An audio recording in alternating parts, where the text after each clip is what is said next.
Bonjour et bienvenue sur votre journal sur Radio Afrique Unie, la voix de l'Afrique. De la politique à l'économie, de la culture aux innovations, ici nous mettons en lumière tout ce qui est important aux Africains à travers le monde. Restez avec nous pour un tour complet de l'actualité africaine. À la présentation de ce journal, je suis Jimmy Choukrani.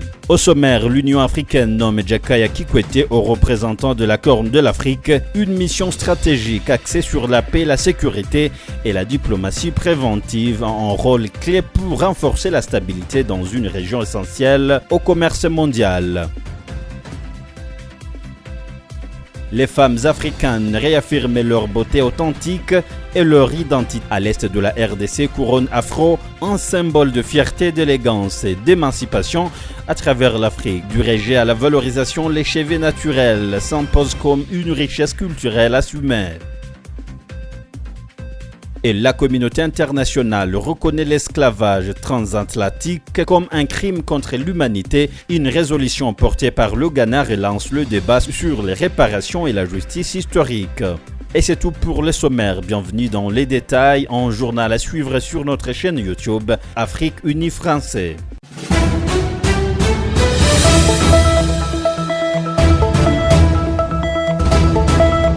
Je vous l'ai dit au sommaire, l'Union africaine a nommé l'ancien président tanzanien Jakaya Kikwete au poste du haut représentant pour la Corne de l'Afrique et de la mer Rouge.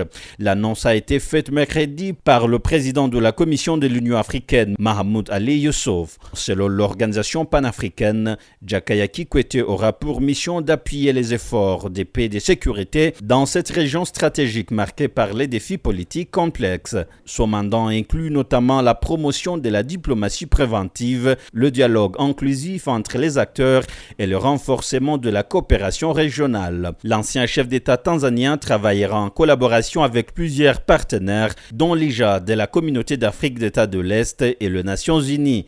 L'Union africaine estime que cette coordination est essentielle pour renforcer la stabilité dans une zone clé pour le commerce international.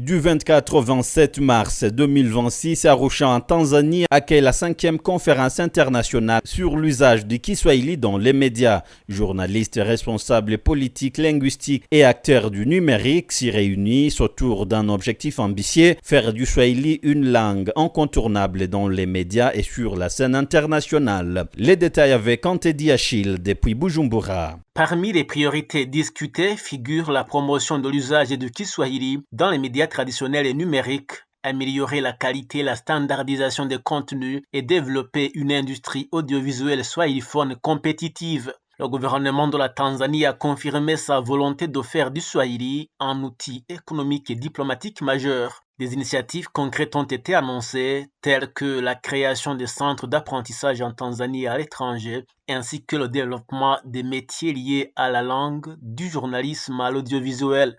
Un point central a porté sur le numérique et la monétisation des contenus en Swahili sur les plateformes digitales. Les autorités tanzaniennes ont engagé des discussions avec l'UNESCO, des entreprises comme Meta afin de mieux intégrer le Swahili sur les réseaux sociaux et permettre aux créateurs africains de générer des revenus. La place du Swahili au Burundi reste minoritaire mais progresse. Avec 13 millions d'habitants, le pays considère cette langue comme un outil d'intégration régionale et de renforcement des médias locaux. Pour le swahiliphone, Abdoulaye Majambere, le Burundi est l'un des pays qui utilise actuellement le Swahili et nous espérons sortir définitivement de la période décoloniale. Mettre le Swahili en avant est essentiel pour son adoption, son existence et son extension dans notre pays vers l'avant. La conférence met également en lumière le rôle du Swahili comme langue d'intégration en Afrique de l'Est, influençant les médias, l'éducation et l'économie numérique. Des pays comme le Burundi, le Kenya, l'Ouganda ou encore la République démocratique du Congo sont directement concernés. Le choix d'Arusha, carrefour diplomatique et centre d'institutions africaines, souligne la portée stratégique de cette rencontre. Dans ce contexte, le Burundi pourrait devenir le troisième utilisateur du Swahili dans les médias régionaux derrière la Tanzanie et le Kenya si la production médiatique continue de se développer selon Hussein Abdallah. Les autorités burundaises doivent sensibiliser la population et intégrer le Swahili dans la Constitution pour qu'il devienne une langue utilisée à l'Assemblée nationale et dans d'autres institutions.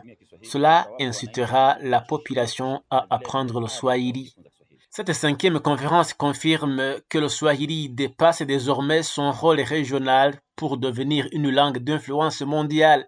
Avec 70 à 100 millions de locuteurs en Afrique de l'Est et jusqu'à 200 millions au total, le Swahili s'impose comme la langue la plus importante et unificatrice de la région. Grâce aux médias et aux plateformes numériques, il devient un véritable vecteur de rayonnement africain à l'échelle mondiale. Antedi Achille, Afrique Uni Radio, Bujumbura. Poursuivons ce journal. Le Rwanda franchit une nouvelle étape dans la valorisation de son patrimoine culturel. Le ministre de l'Unité nationale et de l'engagement civique Jean-Damascène Bizimana annonce que Kigali prévoit de soumettre d'ici la fin du mois de mars un dossier pour inscrire l'Imigongo sur la liste des patrimoines culturels de l'humanité. Reportage Bénigne Mugisha depuis Kigali. S'entretenant avec les députés de la Commission de l'éducation, de la technologie, de la culture, des sports et de la jeunesse au Parlement du Rwanda, le ministre de l'Unité nationale et de l'engagement civique, Dr Jean-Damascène Bizimana, a expliqué que l'art décoratif de l'Imigongo doit être inscrit au patrimoine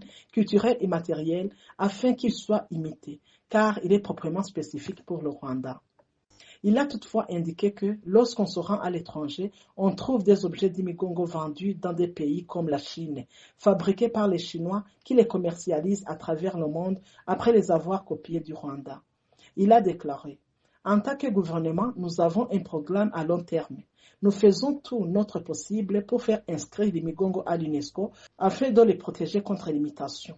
Si nous le soumettons à l'UNESCO, c'est parce qu'on trouve un peu partout dans le monde des objets d'Imigongo fabriqués par d'autres. Nous encourageons les Rwandais à les commercialiser car il est beau et peut leur permettre de gérer des revenus. Les députés de cette commission ont proposé de renforcer la promotion de l'Imigongo car il reflète le talent et la bravoure des Rwandais.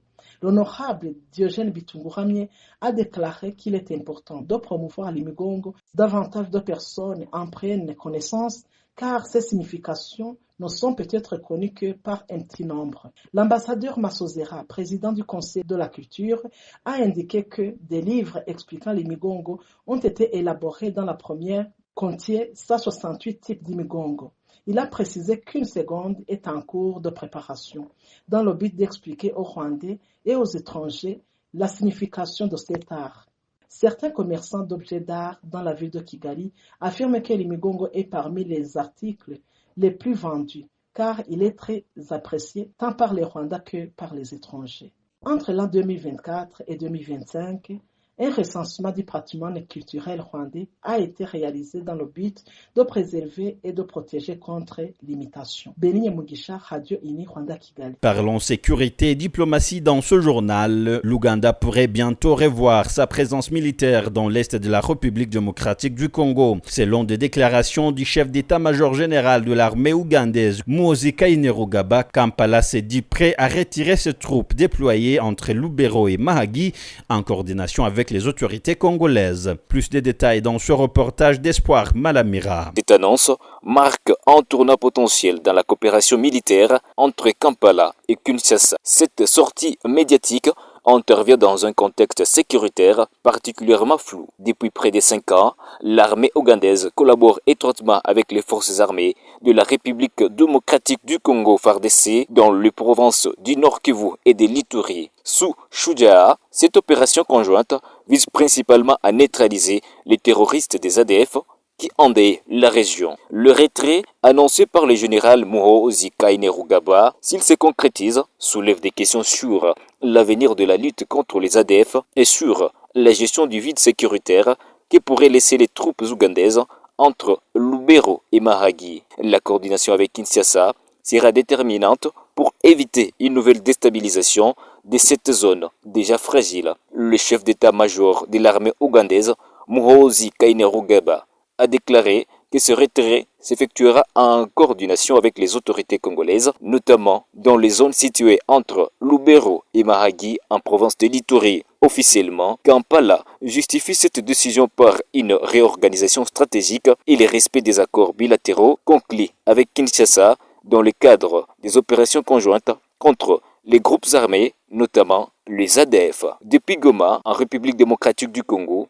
Espoir Malamira pour la radio Afrikini. Aux Comores, la grève des contractuels de l'hôpital Air Marouf entre dans une phase décisive après plusieurs semaines de tension. Malgré des avancées sur certaines revendications, notamment les primes, la couverture santé et les cotisations à la retraite, le principal point de blocage demeure l'alignement des salaires avec des fonctionnements. Depuis les Comores, reportage signé à Dabinatidja. La grève entamée depuis le lundi 9 mars dernier par les contractuels de l'hôpital de référence des Comores El Marouf n'a toujours pas donné ses fruits, malgré les tentatives d'intimidation de la part de la direction. Au cours de ces 3 semaines, les tensions se sont poursuivies. Des membres du comité du personnel soignant en grève ont vu leur contrat être résilié et d'autres fonctionnaires ont été mis à la disposition du ministère de la Santé. Face à autant de pression, le syndicat national des médecins comoriens s'est réuni ce mercredi 25 mars pour discuter du sort de leurs confrères. À l'issue de cette réunion, le secrétaire général du syndicat, Dr Nizar Ahamada, a réitéré leur soutien au personnel soignant en grève, appelant toutes les parties prenantes à trouver une solution pour un climat apaisé. La réunion s'est déroulée dans un climat apaisé et le syndicat s'est aligné sur la position des grévistes qui réclament aujourd'hui des conditions décentes de leur travail. On a écrit au ministère de la Santé où on a fait appel à l'implication du gouvernement afin d'avoir un terrain d'attente vu l'impact de la grève parce que la grève va assez durer et on espère que tout ira bien. Suite aux nombreuses recommandations de la part du syndicat, une autre réunion s'est tenue ce matin à l'hôpital même, en présence de la direction, du ministre de la Santé, du délégué à la Défense et du comité du personnel soignant en grève. À l'issue de cette réunion, le ministre de la Santé, Ahamada Sidina Houda, a dit être optimiste quant aux négociations entamées en vue de mettre fin à cette grève pénalise l'hôpital de référence. Comme vous l'avez constaté vous-même, nous sommes réunis là aujourd'hui pour statuer sur la grève des contractuels de l'hôpital El Marouf depuis le 9. Parmi les points saillants de leur revendication, on a étudié, on est penché sur ces points-là et je crois que demain, Inch'Allah, de 9h à 11h, on aura un résultat définitif et le résultat, je suis aussi optimiste que le résultat sera positif. Pour rappel, les quelques 308 contractuels en grève ne demandent pas la lune. Ils réclament seulement une dignité financière, bien que des propositions ont été faites quant à l'augmentation de la prise en charge de la mutuelle de santé et des primes de garde. Le personnel soignant déclare que l'alignement de leurs salaires à ceux des fonctionnaires demeure le problème principal, car à diplômes égaux et accomplissant les mêmes tâches, le salaire doit également être le même. En attendant, une autre réunion se tiendra ce vendredi 27 mars pour les conclusions finales. Depuis les Comores, à Dabinatidja pour Radio Afrikini.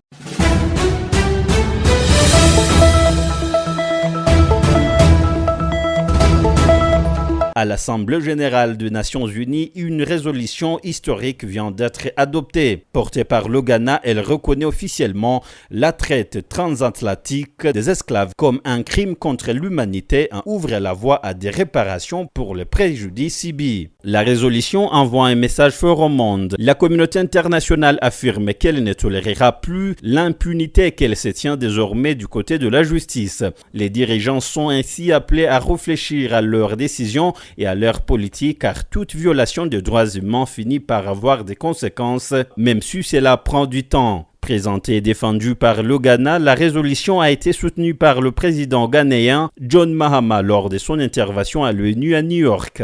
Le texte appelle les États membres à engager des négociations de bonne foi sur les réparations, y compris la présentation d'excuses officielles. Il prévoit également la restitution rapide des biens culturels, des œuvres d'art et des archives historiques. Par ailleurs, il demande au secrétaire général de l'ONU de préparer un rapport sur la mise en œuvre de cette résolution lors de la 82e session de l'Assemblée générale prévue en septembre prochain.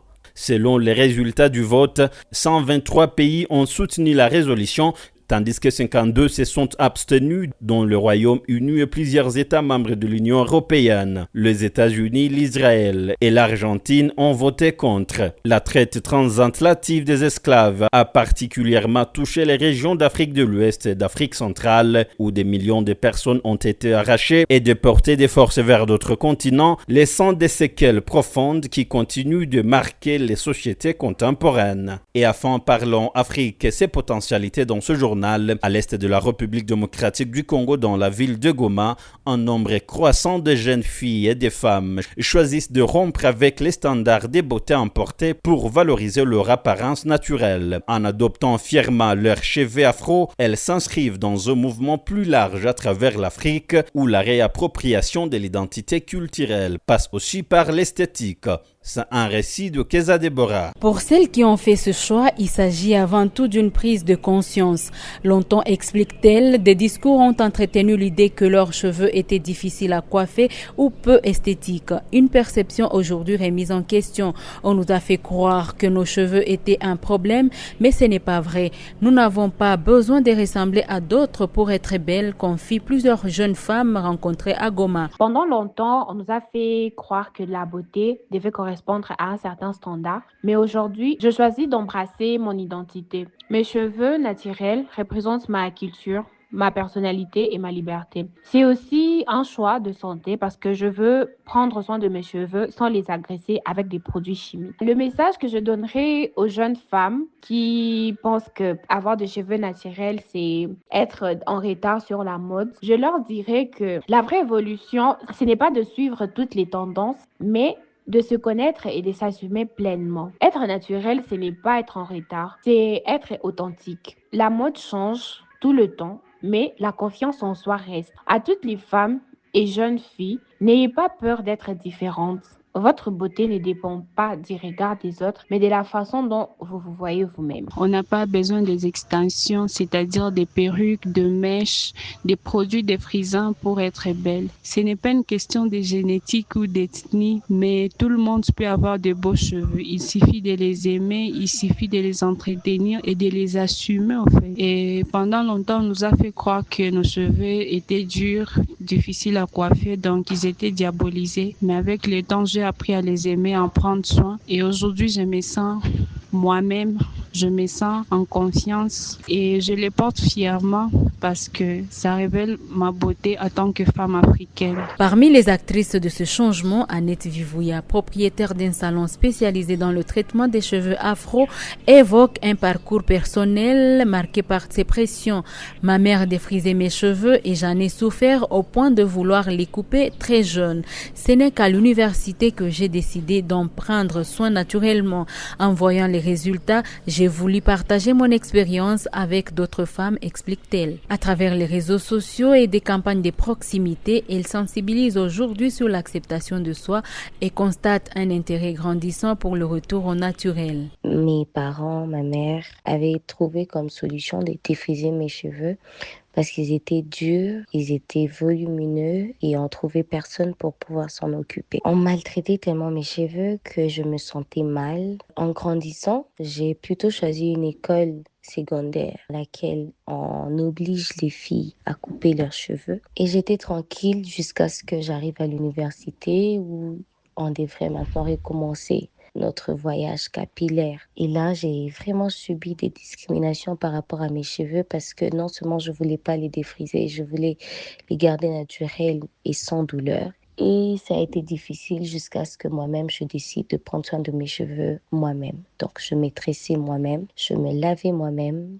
juste pour éviter d'être traumatisée par les coiffeurs. Alors tellement j'en prenais bien soin, je me suis dit je pourrais faire profiter mes autres sœurs qui sont dans la même situation pour que ensemble on puisse valoriser la beauté de nos cheveux afro sans douleur et sans discrimination. En ouvrant cette structure, je voudrais que les femmes et les hommes se rendent compte de la beauté que nous sommes, que chaque personne puisse valoriser cette culture. Au début de cette lutte, ça a été difficile d'avoir une grande fréquence Avant, je pouvais avoir 5 clientes la semaine. Et aujourd'hui, à cause de beaucoup de campagnes sur les réseaux sociaux, même en présentiel, aujourd'hui, nous sommes en mesure d'accompagner des dizaines de femmes qui veulent renouer avec leur identité culturelle. Cette dynamique s'inscrit dans une tendance continentale. De Lagos à Nairobi, en passant par Dakar et Johannesburg, de plus en plus de femmes africaines revendiquent leurs cheveux naturels comme un symbole de fierté,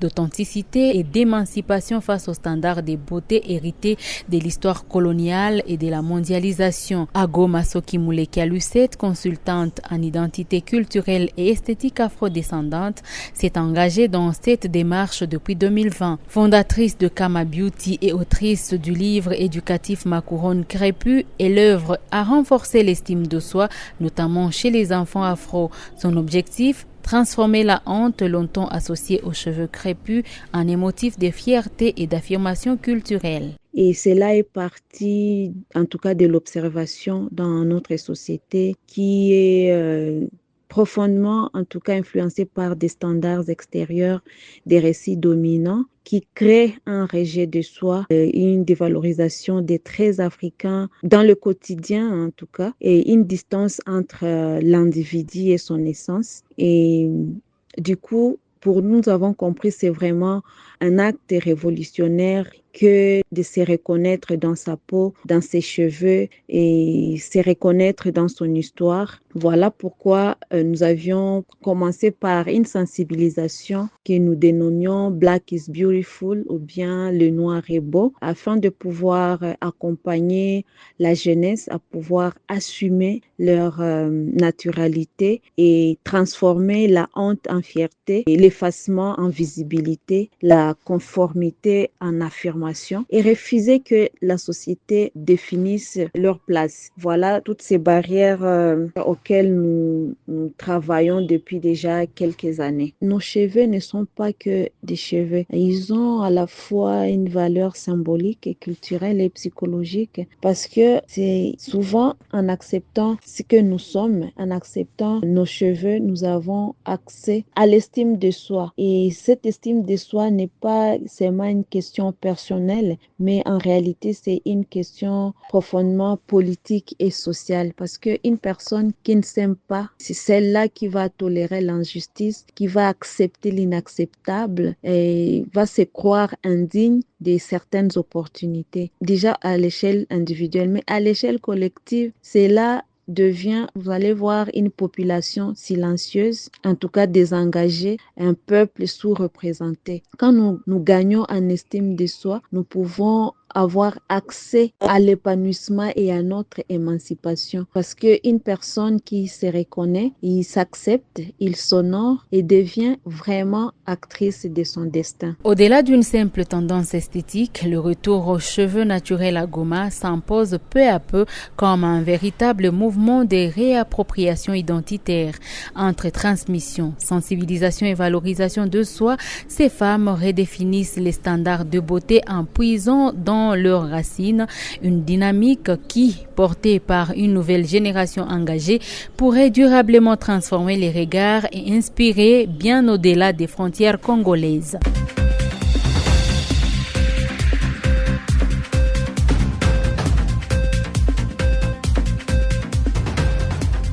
Et c'est la fin de ce journal sur Radio Afrique Unie. Merci à vous de nous avoir suivis. L'actualité continue sur notre chaîne YouTube Afrique Unie Français.